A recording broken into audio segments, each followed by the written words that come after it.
Hello friends, कैसे हैं आप सब लोग। आज फिर मेरी वीडियो में खुश आमदीद। आज मैं आप लोगों को एक गाय के दूध वाले की कहानी सुनाऊंगी।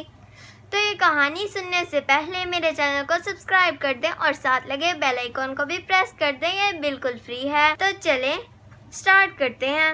दोस्तों, एक गांव में एक दूध वाला रहता था जिसकी गाय कम दूध देती थी और उसकी वजह से उसे पैसे भी बहुत कम मिलते थे।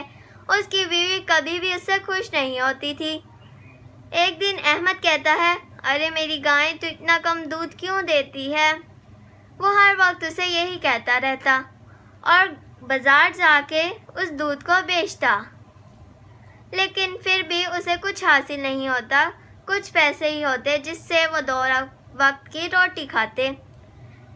वो जब अपनी एक दिन बीवी के पास गया तो उसकी बीवी ने कहा, अरे फ़ायदा क्या आपके बेचने का, दिन रात आप बेचने जाते हैं और हमें इतने से पैसे हासिल होते हैं।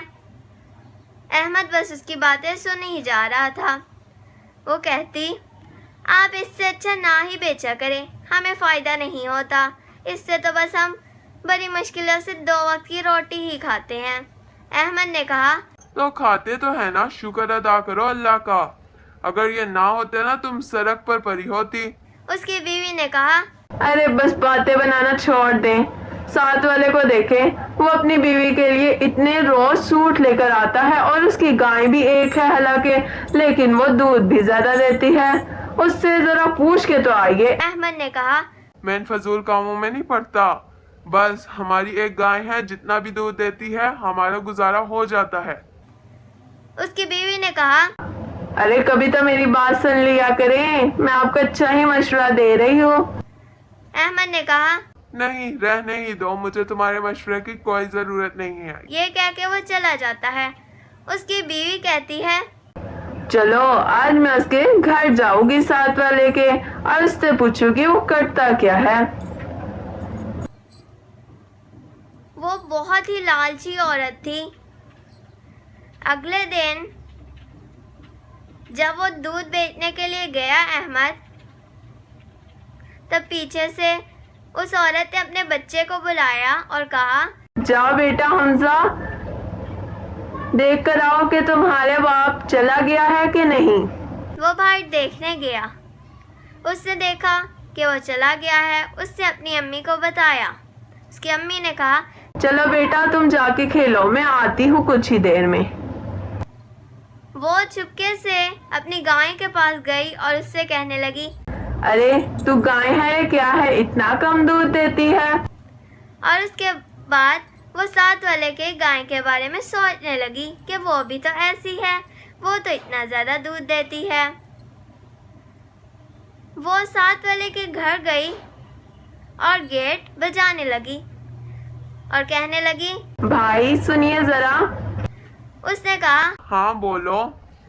उस औरत ने कहा, भाई वैसे आपकी एक ही गाय है और इतना ज्यादा दूध देती है, और हमारी भी तो एक ही है, हमारी तो कम दूध देती है। आखिर माजरा क्या है। उस आदमी ने कहा, मैं तुम्हें ये नहीं बता सकता। अगर तुम्हारे शोहर को ये बात पता चल गई ना तो तुम समझो कि हम दोनों मर गए। इसलिए बेहतर है कि तुम जाओ। उस औरत ने बहुत ज़्यादा उसे कहा कि बता दो। आखिर उसने बता ही दिया। औरत बहुत खुश हुई और उसका शुक्रिया अदा किया। उसने ये बताया कि मैं अपनी गाय को टीका लगाता हूँ, जिसकी वजह से वो दूध ज्यादा देती है। औरत ने कहा, हाँ मुझे भी एक टीका दे दो, आपकी मेहरबानी होगी। उस आदमी ने उसे टीका दिया और वो औरत को कहा, इसे दिन में एक दफा लगाना है, दूध लेने से पहले। औरत उसकी सारी बात गौर से सुन रही थी और चली गई। उसने जाके गाय को वो टीका लगाया। सुबह जब हुई तब गाय ने बहुत ज़्यादा दूध दिया था। वो निकलना बंद ही नहीं हो रहा था। अहमद हैरान हो गया और कहने लगा, वाह, आज तो तूने बहुत ज्यादा दूध दिया है। अब तो तू कमाल की गाय बन गई है। उसने बाजार जाकर बहुत सारा दूध आज बेचा। उसकी बीवी जब वहाँ खड़ी थी तभी अहमद आया उसके लिए बहुत सारे सूट लेकर। उसकी बीवी बहुत खुश हुई। इसी तरह रोज चलता गया। روز وہ اس گائے کو ٹیکا لگاتی تھی اور دودھ بھی بہت زیادہ ملتا تھا۔ اب وہ خوشی خوشی زندگی بسر کر رہے تھے۔ دوستو، آج جب وہ گائے کو ٹیکا لگانے کے لیے گئی تب گائے کو پتہ چل گیا تھا یہ ٹیکا لگانے آئی ہے۔ وہ لگوا ہی نہیں رہی تھی، ہلی جا رہی تھی۔ عورت نے کہا، ارے تجھے کیا ہو گیا ہے؟ تو آج ٹیکا کیوں نہیں لگا رہی؟ اس نے اپنے بیٹے حمزہ کو آواز دی۔ حمزہ بیٹا ادھر آؤ، جلدی سے آؤ، مجھے تم سے کچھ کام ہے۔ حمزہ جو اس کی ہر بات مانتا تھا وہ بھاگا بھاگا اپنی ماں کے پاس آیا اور کہنے لگا، جی ماں، آپ کو کیا کام ہے؟ اس کی ماں نے کہا، ادھر آؤ، اس گائے کو پکڑو، اس کی طبیعت خراب ہے، میں نے اسے ٹیکا لگانا ہے۔ حمزہ نے کہا، ہاں ماں، میں آتا ہوں۔ اس نے گائے کو پکڑا تو اس کے ہاتھ میں ٹیکا لگ گیا۔ وہ زور سے چیخا، اس کی طبیعت بھی بہت خراب ہو گئی۔ عورت دیکھ کر بہت ڈر گئی۔ وہ چلانے لگا بچہ زور زور سے، اسے بہت درد ہو رہی تھی۔ اس نے اپنی ماں سے کہا، ماں، آپ نے کیا کر دیا؟ وہ دونوں بہت ڈر گئے تھے۔ انہوں نے ایک ڈاکٹر کو بھی بلایا لیکن وہ ٹھیک نہیں ہوا۔ احمد نے کہا، مجھے پتہ چل گیا ہے تو کون سا ٹیکا لگا رہی تھی۔ حمزہ نے اپنے باپ کو ساری باتیں بتائی جو اس کی ماں نے کی تھی۔ اس کی ماں بہت زیادہ شرمندہ تھی۔ اس وقت احمد نے کہا، تو کتنی لالچی ہے نا ویسے۔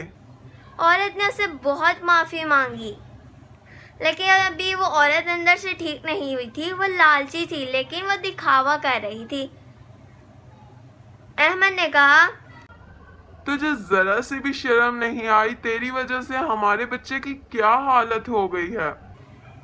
عورت نے کہا، معاف کر دیں، میں آئندہ سے ایسا نہیں کروں گی۔ آپ کہیں گے جو میں وہی کروں گی۔ میں آئندہ سے آپ کے خلاف کبھی بھی نہیں جاؤں گی۔ احمد نے کہا، اچھا، بس چپ ہو جا، زیادہ دکھاوا کرنے کی ضرورت نہیں ہے۔ آئندہ سے اس عورت نے جو اسے ٹیکا لگاتی تھی وہ نہیں کیا۔ احمد نے کہا، اب اگر تو نے لگایا تو میں تجھے گھر سے نکال دوں گا۔ آئی سمجھ؟ کبھی میری بات نہ سنا کر تو۔ عورت نے کہا، ہاں، میں نہیں لگاؤں گی ٹیکا، مجھے معاف کر دیں، میں آپ کے سامنے ہاتھ جوڑتی ہوں۔ وہ یہ کہہ کر چلی گئی۔ وہ اب گائے سے بہت زیادہ پیار کرنے لگی تھی اور گائے سے بھی جا کر معافی مانگی۔ مجھے معاف کر دو میری پیاری گائے، میں نے تمہارے ساتھ بہت برا کیا۔ گائے نے سر ہلا کر اسے معاف کر دیا۔ اب کچھ ہی دنوں میں حمزہ بھی ٹھیک ہو گیا تھا۔ اب اس عورت کو اپنی غلطی سمجھ آ گئی تھی۔ وہ سب سے بہت زیادہ شرمندہ تھی۔ اب وہ اپنے شوہر کے ساتھ اسی دودھ میں گزارا کرنے لگی جو وہ گائے دیتی تھی، اور اب ان کا بیٹا حمزہ بھی ٹھیک ہو گیا تھا۔ اب انہیں کوئی پریشانی بھی نہیں تھی۔ احمد کی بیوی اس سے کہتی ہے، اب مجھے اپنی غلطی سمجھ آ گئی ہے، اب میں آئندہ سے نہیں کروں گی، آپ مجھے معاف کر دیں۔ کیا آپ نے کیا؟ اس کے شوہر نے اسے معاف کر دیا تھا۔ اس کی بیوی نے کہا، اب ہم اسی گائے سے گزارا کریں گے، جیسا بھی ہو ہم 9 وقت کی روٹیاں تو کھائیں گے نا۔ مجھے بہت خوشی ہوئی کہ آپ میرے جیسے نہیں ہیں، آپ نے مجھے میری غلطی بتائی۔ اگر آپ نہ ہوتے تو پتہ نہیں آج کیا ہو جاتا۔ میں آپ کا بہت بہت شکریہ ادا کرتی ہوں کہ مجھے آپ جیسے شوہر ملے۔ میں بہت خوش ہوں۔ دوستوں، اس سے ہمیں کیا نتیجہ ملتا ہے؟ اس سے ہمیں یہ نتیجہ ملتا ہے کبھی بھی لالچ نہیں کرنی چاہیے۔ لالچ بری بلا ہے۔ اس کہانی سے ہمیں یہ نتیجہ ملتا ہے، اگر آپ کی گائے کم دودھ دے رہی ہے لیکن آپ کو روٹی تو کھانے کو مل رہی ہے نا، تو اسی میں ہی گزارا کریں اور اللہ تعالیٰ کا شکر ادا کریں۔ جو جانور بول نہیں سکتے ان کے ساتھ برا سلوک نہیں کرنا چاہیے۔ جانوروں کے ساتھ تو کبھی بھی برا سلوک نہیں کرنا چاہیے، کیونکہ وہ ہمیں اپنی پریشانی نہیں بتا سکتی اور اپنا غم بھی نہیں۔ اس لیے جانوروں کے ساتھ بھی ویسا ہی سلوک کرنا چاہیے جیسے ہم انسانوں کے ساتھ کرتے ہیں.